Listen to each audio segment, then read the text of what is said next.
Hello, my name is Madison Meisel, and I'm doing the Anatomical Terminology assignment. Today's date is June 9th of 2020. First, we're going to start off with anterior and posterior. Anterior is the front half of your body, and posterior is the back half of your body. So your nose would be anterior to your spine, and your spine would be posterior to your chin. Next is superior and inferior. Superior is from your waist up to your head, and then inferior would be your waist down to your feet.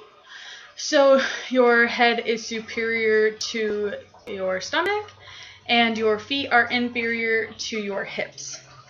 Next is proximal and distal. Proximal is closer to the body, and then distal would be further away from the body. So your shoulder is proximal to your bicep, and then your wrist would be distal to your elbow. Next is medial and lateral. Lateral is coming from like the midline away from the body, and medial would be coming away from the body closer to the midline. So your heart is lateral to your hips, and your wrist is medial to your spine.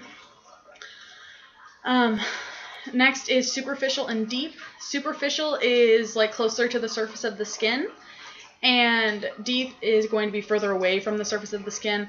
So for superficial, it would be like a paper cut on the surface of the skin.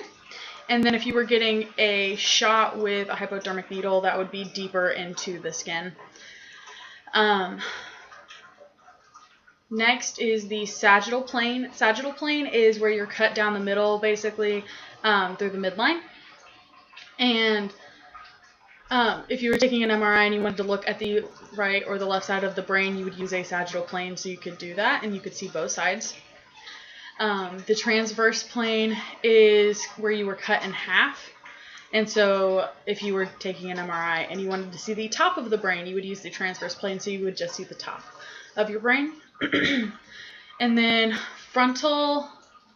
the frontal plane is dividing your anterior and your posterior parts of your body. And so if you wanted to look like down the middle of your brain, you would use the anterior or posterior side, and you could see, either in the middle of your brain, the front half of your brain, or the back half of your brain, whatever you'd like to see. Thank you.